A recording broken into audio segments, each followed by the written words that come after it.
Trenton 365 with Jacque Howard. Profiling the businesses, organizations, and people that make Trenton better. Yeah. You know what the easy thing that's already set up? Yeah, really. It's like, Oh, now I'm going to have to work for it? Yeah, Okay. now. 5 Show. I'm your host, Jacque Howard. You're listening and watching over WIMG 1300 and WPHY, Channel 25, covering Mercer County.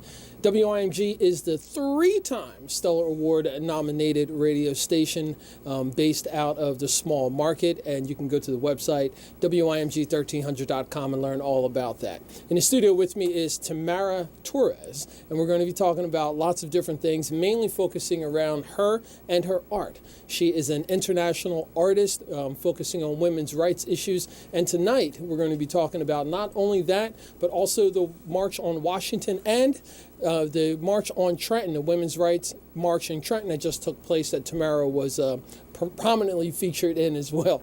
So, Tam, welcome to the show. Thank or at you, least Jacque. welcome back, should I say. Yes, thank you for having me back. Super happy to be here. Awesome. So, I'd like for you to give a little summary about, who you are as an artist, and then we're going to jump right into everything that's going on with you with your art, women's rights issues, etc. Okay, so my name is Tamara Torres. I am a Trenton resident, born and raised. My work kind of really concentrates on women's rights and social issues that are happening around. I've been really fortunate enough to have been able to exhibit in different locations, like in London and Italy, having a show in Scotland in March. So I'm really excited about that. Haven't been there yet. Trying to work on my Scottish accent. It's not gonna work, but I feel because I've known you already for so long, I don't even know how to answer some of these questions. So that's funny. I'm going ahead. to drive this in an area, and photography. Right. You were introduced to photography at a young age. Yes. And that was one of your first, introductions to art and your own creation, etc. Why don't we start there, and why don't you just share a little bit about photography? Right. So when I was about maybe like 11 and a half and 12, I'm going to say like 12, my dad, he was an amazing artist, but he also had a, alcoholism problem. And he would often lock me and my brother out the house and forget he had kids. And coming up from my background, you don't just go and tell someone. You kind of just sort of live it, And we did have my kids in my neighborhood that kind of grew up with the same kind of parenting and stuff. It wasn't always perfect, So there was times where me and my brother would sleep on the bridges and, we'd figure out ways to eat, fought over food. And, this one guy named Macho, who's an amazing, he's just kind of my savior, I always say when I do interviews, is that, he saw that I was really bored. And he saw me standing in the corner one day, right on Hart Street in Trenton. And he goes, you know what? I'm going to give you this camera, which was a 35 millimeter Pentax. And he goes, you're going to take pictures of me, and then I'm going to buy the film, and you're going to do photographs around, and then, I'll develop it, but you got to photograph me. And so I was like, okay, cool, I'll do that. And the second I started looking through that lens, it was like I saw everything for the first time. It was absolutely clear. I wasn't sad about where I was at. I wasn't, being 12, I didn't feel discouraged. I used to think this is it. This is my bubble. This is my life. Mm-hmm. This is what's going to happen to me. I'm going to be like the girl over there in the corner that's selling herself, or I'm going to do this or do that. I had no clue, And then on top of that, my English wasn't so awesome. So, when he gave me that camera, last time I saw him, I tell him all the time, he totally saved my life in that way, It got to a point where I was overwhelming him with film, that he was like, I'm not buying you no more film. You're going to have to figure this out. And so then he started breaking the camera out, like little pieces. And he goes, when you fix the camera, then I will get you film. And, when you tell someone that, when you want something, when you want to find a way, you find a way. And I fixed that camera. No YouTube, no books, no nothing, just sitting in corners for hours trying to figure it out until it worked. And, you know, for him, I learned how to use a camera very well, film camera. So that's how I started taking pictures with film. Mm-hmm. Now, you mentioned that looking through the lens, Right. it was almost, it took you out of your circumstance and gave you a new vision of life. What were some of the first photographs that you took? Of him, of Macho. I took him, I photographed him and his friends. I photographed a lot of nightlife. I photographed a lot of the cops and on the bridges, some of the homeless people I knew, like Gilo, who passed away years and years ago. I photographed him. Just anything I can see that I thought was like something was happening, like a story behind it, I just automatically took a picture. And I was careful because I only had about 12 to take, so I had to make sure whatever I took was like absolutely right, the right one, you know. And so the development of taking pictures with film and learning how to almost be a perfectionist. Because, you know, if you're taking with film, and most of the young people nowadays can't even imagine, you know, what it's like to just, like, take a bunch of pictures at one shot. Like, you have to make sure that the aperture is right, the focus is right, that your subject matter is in the right area as well. Can you just talk about how you learned, like, the self-teaching process of that? It took a lot of films for that. Like, you know, and the more I took pictures and the more I got developed, I started to see like what mistakes I was making, like how far I should stand back. You know, maybe I shouldn't take photographs on the top of like cutting the person's head, whoever I was photographing at that moment. So it did take a lot of patience, and I did sort of become a perfectionist with my work. Everything else I'm kind of sloppy with, but with my work itself, I am completely, you know, it has to be the way I almost envision it, you know, for it to be right. So I do got to share this quick story. And, you know, all these years passed and all these things happened to me, and I've, you know, traveled and did all this stuff. And I'm going to say when it was the vegan pork roll festival, remember when they had the pork roll festival in Trenton? I actually was on Hanover Street, and out of nowhere, Macho was coming up the street walking, the guy who gave me the camera. And I was standing there and I'm like, oh, and I couldn't believe it was him. So I started screaming his name. And, you know, this is girl screaming some guy's name on Hanover Street. So he kept walking. And for the folks who don't know, Hanover Street is an area that has been, for many years, has been a challenged area. But it is also a hub for art, with Sage Coalition, the Gandhi Garden, Windows of Soul, and a lot of things that are happening there. And just a short half a block away is the Crisis Ministry. Mercer County Community College has a campus there, as well as the old Trenton Daylight Twilight area. So it's an interesting dynamic, a lot of young people having a lot of energy there.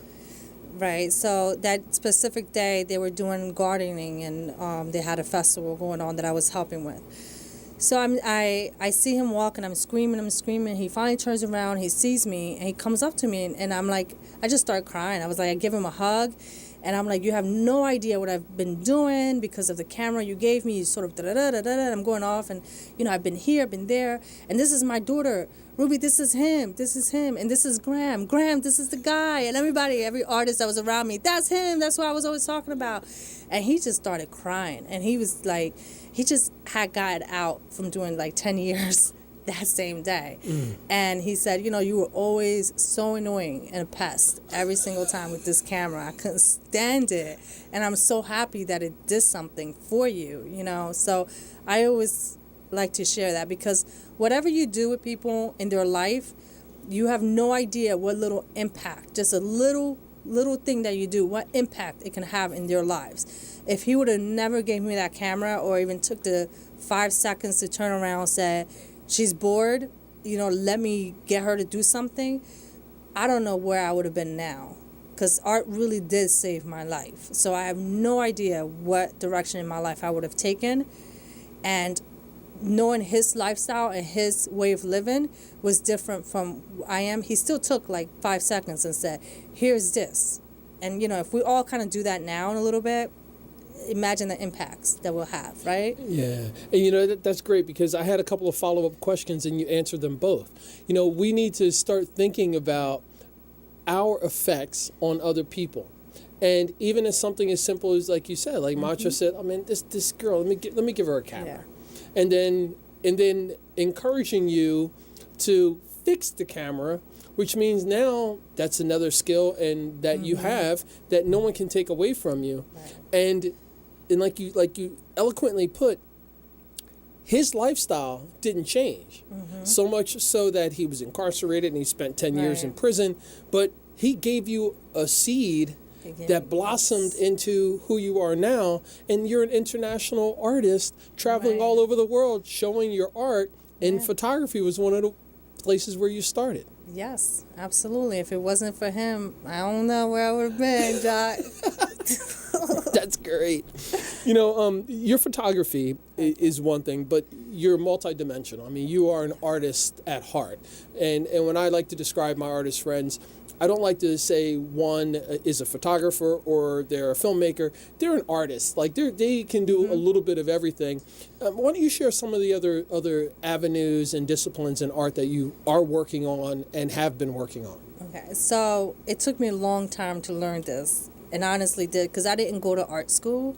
So I didn't know a lot of like the technical words that people use when they introduce themselves as artists. But after a long process and a lot of people telling me, correcting me, I am a collage visual artist, which I use different type of techniques. I like to tell stories with my art. So I would take a photograph of something that I think is important, or a set, and then transfer it, and then I would paint or collage it and kind of create my own, story behind everything. And I also do abstract on the side, which is what I've done for a long time. I just didn't know it was abstract. And I used to take photographs of the abstract and then throw them out. And so someone told me, "What are you doing?" And then I was like, "Oh, you can sell these?" I thought it was just, just my own backdrops. So that's how I got into working with both kind of paint and photography mixed together. And I think most people know I'm always talking about fashion. You've dipped your fingers into the fashion realm a little bit too. God, yeah. So I want you to talk about that too. I did dip my fingers in the fashion world. And let me tell you, that's a whole different bubble than art itself. It is art, but it's a whole different bubble from what I was doing. I did get fortunate enough to have fashion shows in New York and meet some wonderful designers and photographers who've worked for Vogue and all this stuff. And we're still very good friends. Worked with a lot of models who are all professional in their field, very high skilled professional in their field. And I couldn't get it. I would literally get yelled at after, going down the runway because I would have sneakers and a t-shirt. And they go, "No, you got to wear heels." I'm like, "I don't want to wear heels. Why is this so difficult?" It did not fit my criteria as a person, as an artist. But I absolutely, give my all and my blessings and 100% of it's so much hard work to be a designer, so much hard work to be in the fashion industry. That is a beautiful thing, but for me, it was just too much. I just didn't care enough. I failed. But you live to talk about it and share about those life experiences. And you also are an author as well. Yeah. So let's talk about your writings. Well, I haven't finished my book. Every time I think I'm finished is something else I feel like I have to continue to add, so it's not the right time for me to put it out, but it's actually 90% completed. I just don't want to personally give that 10% yet. I feel like something else is still missing, like a piece of story that needs to happen before I close it, and it is about my upbringing. It goes into, all the things that have happened to me. I was homeless as a child. I did lose my virginity at 9 years old. I was in an abusive relationship. I did go through all these insanely, obstacles or whatever in life, but I somehow managed to rise above it. And, when I like to work with girls or talk to teens, I like to tell them, there's absolutely nothing they they can tell me they've been through, where I'm like, oh, shocked. But for me, it's like, if I've made it to where I made it, you should be sitting by Oprah right now. Like, something's not right. So, again, it goes back to how much attention do we actually give our youth. And, it's 2 simple seconds that I got a camera in my hand and look what it did. Imagine if that can happen with different people. It doesn't necessarily always have to be art. It could be writing, it could be reading, it could be fashion, it could be anything that a kid is interested in, So 2 seconds to kind of look that direction, and that's it. That's their life changed, and that's what we have to kind of keep in mind. And, something that I like to consider with art is the holistic approach to art, meaning that this is really, art is an expression of who you are as a person in every aspect of your life, whether it's from the clothing that you wear, the music that you listen to, the places that you go as well. This is all who makes up your life and makes up who you are as an artist. Right. And the ability to be able to share that. And I think that you do a fantastic job of doing that. Like you mentioned, you started with photography, now you do visual art, but you've touched in fashion, you're still involved in writing, which hasn't been displayed, but you're also an activist, meaning that you're an activist and you're taking everything that you've experienced and morphing it into this other entity that no one can really describe, but it's really who you are. So can you talk about how this is like formulated into Tamara as the activist? Yeah. I think, I've been an activist since the beginning without realizing it. That happens to a lot of people. Yeah. I didn't think I was a feminist until a friend actually told me I was. I had to actually look up the word and what feminist was. I didn't know what it meant, and so I had to learn that I actually was doing all of this way before even, I actually proclaimed myself as a activist or a feminist or any of that. I think it is really important. I have wonderful friends in my life who, Troy Parks is probably listening, hopefully, who let me borrow books from Asata Shakur and, talk to me about James Baldwin and all these people. And, I have other artists who we have discussions with about political stuff and kind of open my mind, broaden me up. Sometimes it's a little scary because it makes me realize how much of what's happened then is sort of still happening now. It's no change, but just kind of more of a cover-up. So I do consider myself an activist, and I think a lot of people are without really knowing it. I know you are. Oh, yeah, indeed. And that story is very similar. I had no idea what a community organizer was. I mean, I just thought, hey, this is who I am as a person. I'm involved. I'm active. And then when I was asked to take that national training, I was like, oh, this is actually a thing. I've been doing this all my life. So this is really who I am. But we're not going to focus on me. We're going to continue to focus on you. And folks, you're listening and watching the Trenton 365 show. You can find out more about the program by just doing an internet search for Trenton 365 or send me an email, trenton365show@gmail.com. And while we're sharing that information, why don't you share your contact information, Tam? Sure. You can find any of my work at tamaratorresart.com or Tamara Torres Art through social media.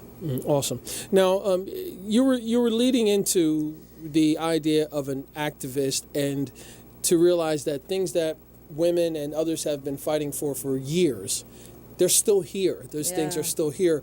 And I want to say that I hope that it's culminated with the Women's March on Washington, which also took place in lots of other places throughout the world. Can you talk about your personal involvement with that? Sure. So for the Women's March in New Jersey, I'm going to say Elizabeth Mayer was the organizer president of the march for New Jersey. She spoke with someone from the NOW organization, the National Women's Organization. They gave her my phone number. And I was speaking about this briefly before, how I got involved. I honestly, from the beginning, I didn't want to get involved with the march. I thought I'm just going to go walk in Washington or Philly or New York, just do my part. And, when I spoke to her on the phone, she said these amazing words to me, which I will never forget because I don't think I've ever heard a white woman say this to me. And she goes, I need your help because I'm a white privileged woman. and I don't know how to reach out to the Black and Hispanic community. And I was like, I'm going to help you. Like, immediately. Just those words was like, are you serious? But she honestly, among a lot of other women, did such an amazing job bringing everyone together from different parts of New Jersey to come down. I don't think she thought it was going to be that huge. I thought she thought we assumed 1,500, 2,000, and it just became an amazing turnout. So that was a really great thing for Trenton to have here, and for New Jersey to have the Women's March be a part of it. And I'm sure that she's going to continue to do more things. You can find anything out about the New Jersey Women's March on Facebook. Just type up New Jersey Women's March, and, all the information will be on there. As far as my participation, the more I talked to her and stuff, she asked me if I would be able to speak a little bit at the march, and so I did, and I was really happy among a lot of women activists that were there, amazing women that have been working in this field for years and years, and I was super honored. So I was happy to attend and to be able to share a few words, and now the question is, which everyone's been asking me, is what's next? And for my response, which is something that I've said over and over, is continuing, because we've been doing it. But for some people, it's the beginning, and it is really important to try to incorporate them on the what's next for them. And I want to give a shout out to Elizabeth Mayer as well, and to let her know that we'll be coming for you to sit down and chat with you as well, because the whole impetus behind this program and this effort of mine is to build a better community for everyone. And the only way that we're going to do that is if we can have more conversations, clear, open dialogue, in a safe environment, preferably over food and drinks, because that's just what human beings do, I believe. And we need to have these conversations and address some very difficult subjects, and we need people from all different backgrounds to be involved in this. And kudos to you for saying that I know who I am as a person and what her audience is. Right. And for her to be able to be comfortable and confident to say, I can't do this, I need help. And then to tap you on the shoulder. Tam, we're up on a break. Can you share the contact information one more time? Sure. For the New Jersey Women's March, you can go on Facebook to Women's March of New Jersey, and there is a page there. You can just like it, ask any questions, go on it. Elizabeth usually looks through that, and she'll be able to answer anything you need from the March. You're listening and watching the Trenton 365 show. I'm your host, Jacque Howard. In the studio with me is Tamara Torres, a women's rights visual collage artist, and we're going to be talking about a bunch of different things, so stay tuned.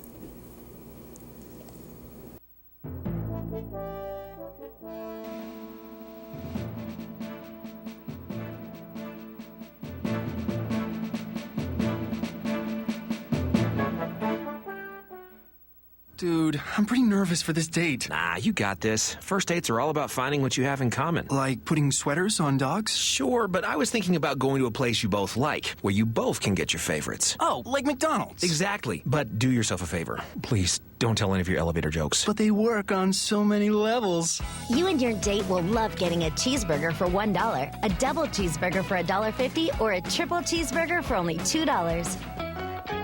For a limited time, prices and participation may vary. Do you have a long-distance relationship with breakfast? Does your morning commute take you farther away from the crispy hash browns and freshly brewed coffee you love? Do you tell yourself you're too busy? You just don't have time for sizzling sausage and fluffy eggs. Don't settle for missing breakfast. Let McDonald's close the distance between you and the most important meal of your day. Come together with all your breakfast favorites in the bold flavor of McCafe coffee. Right now, get any size coffee for $1. Prices and participation may vary. What are all the things you witness online in a day? Cats playing piano, selfies on your feed, your friend's picture being turned into a nasty meme that's been shared 50 times, 51, 52.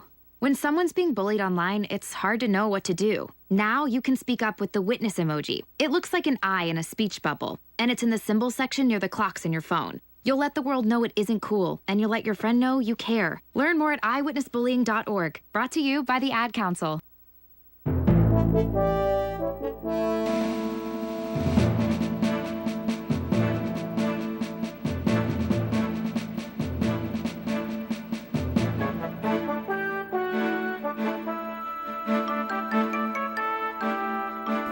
And welcome back to the Trenton 365 Show. I'm your host, Jacque Howard. You can follow us on Twitter at Trenton365, website Trenton365.com, email Trenton365show@gmail.com. In the studio with me is Tamara Torres, who is a women's rights activist and an artist, multidisciplined artist.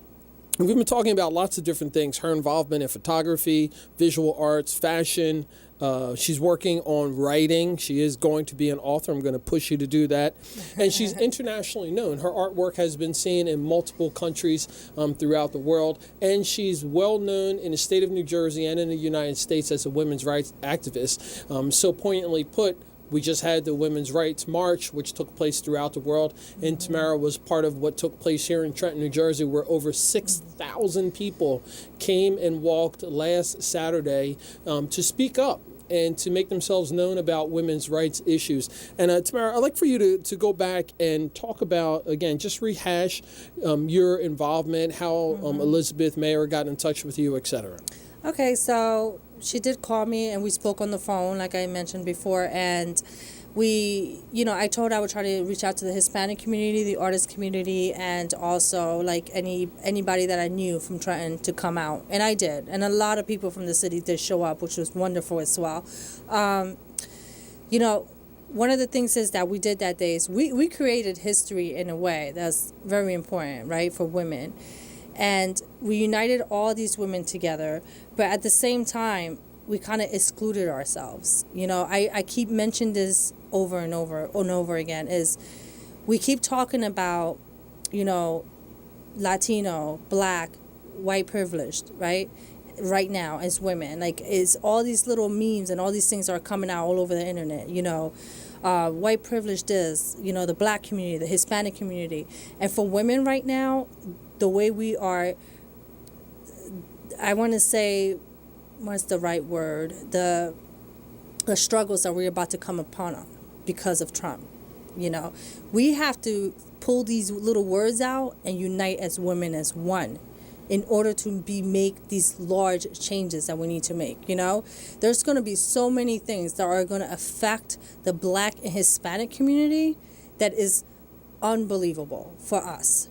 With healthcare, with,